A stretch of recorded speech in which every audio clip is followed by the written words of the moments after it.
beautiful friends from around the world. I am your host, Blackenfist.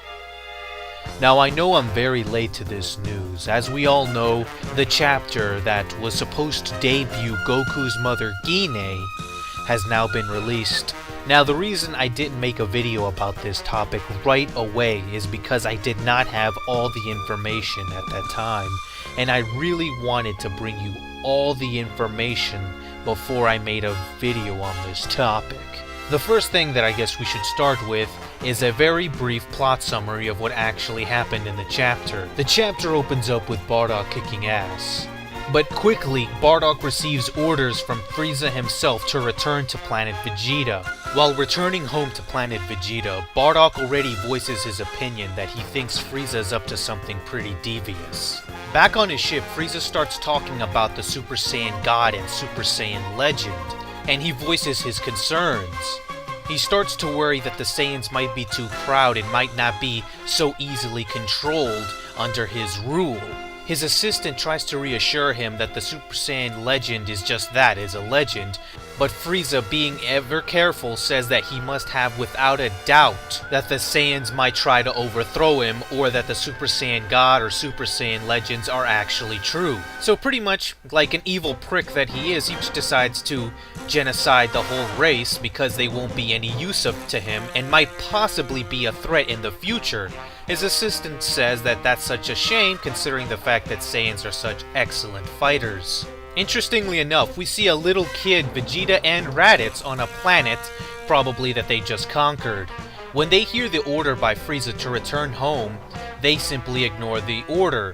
It's not really given a reason as to why, but it could be that Vegeta just doesn't like anyone telling him what to do. And here's the big reveal. Back on planet Vegeta, we're introduced to Gine, Goku's mother.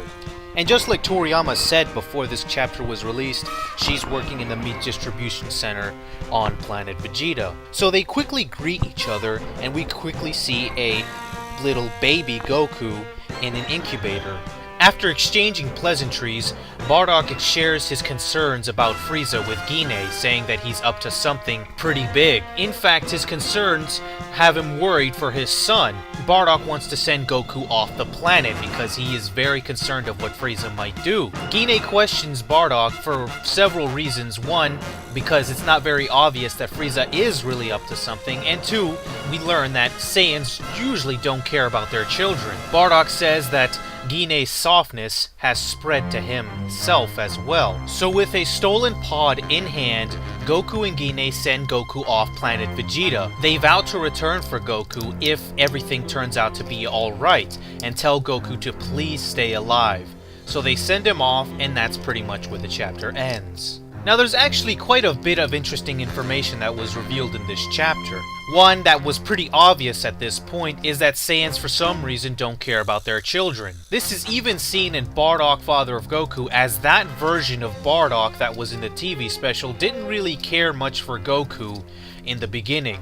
But another very interesting thing is that we learned that there is only a few thousand Saiyans alive at the time. Presumably the reason is because Saiyans are a very violent people and they would probably kill each other if there's too many around. So that's actually very interesting that the Saiyans are actually very few in number. But guys, here is one very, very, very important fact. The chapter ends pretty much with Bardock and Gine sending Goku off. By no means does it end with planet Vegeta's destruction. Now, it is presumed that both Bardock and Gine died with the planet destruction, but it's very, very important to realize that it's never shown. Toriyama or someone else could easily write in the future that Gine and Bardock survived the planet's destruction, so it's very imperative to understand that even though it's presumed that they died, it is not 100% because someone could easily in the future say they got off the planet or some special circumstances happened. Another thing you have to keep in mind is that this chapter contradicts Bardock, Father of Goku, the TV special. But I see a lot of fans making this mistake. A lot of fans say Bardock, Father of Goku is canon, which it is not. Bardock, Father of Goku was never canon to the manga. Now I know why people make this mistake. it's because it's canon to the anime. But make no mistake about it, guys, it was never canon to the manga, and it still is not, and not to mention this chapter directly contradicts Bardock, father of Goku. But you know what, guys, I'll make a video about that later in the future, because that's a topic for another day. But you know, guys, here is the biggest thing with this chapter that I found myself.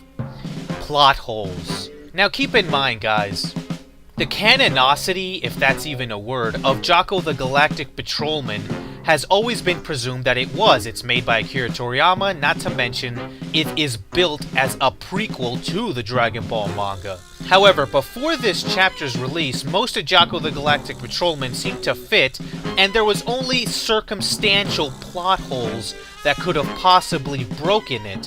However, this chapter, in my opinion, brings out huge, gaping plot holes. To find the first major plot hole, let's go back to the manga. In the manga, Goku's brother Raditz, when he came to Earth, said that Goku was sent to Earth to eliminate all life on the planet so that he could sell the planet later on. This was part of the planet trade. However, taking this comic into account, this is not the case. Goku was sent to planet Earth because his parents were worried about what Frieza could do. So the big question is, why did Raditz say what he said in the manga? Now, I know that some people are going to say, well, Raditz was lying. But here's the question. Why would Raditz lie? Why would Raditz not tell Goku the truth? What exactly would Raditz gain from lying? And what would he lose from telling the truth? And everything I can think of is nothing. He really wouldn't gain anything from lying to him, and he wouldn't lose anything from telling the truth. So it really doesn't make sense if he was lying, why he would lie. Now I can already see some other people saying, well, it's because Bardock and Gine didn't tell Raditz what happened to Goku. Ah, but see, then that opens up an even bigger plot hole. The even bigger plot hole is, how did Raditz even find Goku on Earth in the first place? Think about this. Let's go back to the chapter. Bardock and Gine sent Goku off the planet because they were scared that Frieza was up to something. But it's very important to note that Bardock and Gine didn't send him to Earth specifically. They didn't send him to any specific location. They just sent him off the planet, aimlessly. Even more important, the pod that they used to send Goku off the planet is stolen, and the only people that would know of Goku's departure from the planet would be Bardock, Gine, and Raditz, if they had the chance to tell him before they died, if they even died at Frieza's hands. We don't know if they even told Raditz. If they didn't even tell Raditz that they sent Goku off, then this would make the plot hole even bigger, and it would just be too easy. So I'll just assume that Bardock and Gine somehow told Raditz that they sent his brother off somewhere. But the thing is, they couldn't tell him they sent him to Earth because not even Bardock and Gine knew where they sent him. They just sent him somewhere. Not to mention that Bardock and Gine sent him in secret, so they're the only people that would know about Goku even leaving. Now I already see people saying, well, there was a tracking device on Goku's pod. But remember, guys, this pod is stolen. It doesn't belong to the family at all. Not to mention that Saiyans aren't the only ones that use those pods for transportation. So how would Raditz, even if it had a tracking device on Goku's pod, could distinguish from all the pods that are out there his brother's stolen space pod? Keep in mind, guys, these plot holes would not work with the Bardock Father of Goku TV special. Because in that special, Goku 1 was being sent on a mission to destroy all life on the planet so that they could sell it, as originally stated in the manga. And 2, and most importantly, he wasn't using a stolen space pod, and it was not a secret. It was a mission, so everyone knew about it. And because everyone knew about it, they were sending him to Earth specifically, and there are records of where he was going. This is evidenced as when the doctor was looking up where Goku was going, and what planet he was going to arrive at. So they were specifically sending him to Earth, and the tracking device theory that a tracking device could be on Goku's pod could work in this special because it's Goku's official space pod, not a stolen one. So Raditz could either 1. Look up the records for where Goku was being sent to find him, or 2. Try to track him down with the tracking device. So these plot holes would not work with Bardock, father of Goku. However, with this chapter, that is completely thrown out the window. So those are pretty much my thoughts on that chapter. And I guess it's pretty funny that the biggest thing that I got from this chapter was not really Goku's mother. Even though I was very happy to see her, finally, the biggest thing was the fact that I found huge plot holes within this chapter.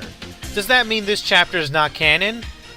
Well guys, if there's one thing that I've learned over the years is that plot holes on their own is not enough to discredit something Dragon Ball.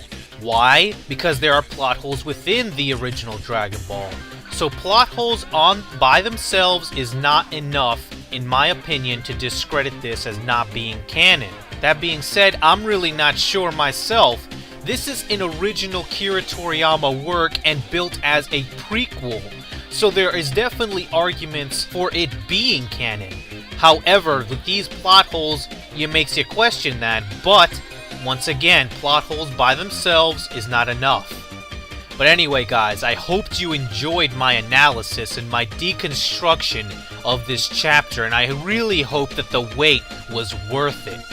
As always guys, beautiful friends from around the world, I am Blackenfist, and I am out, man.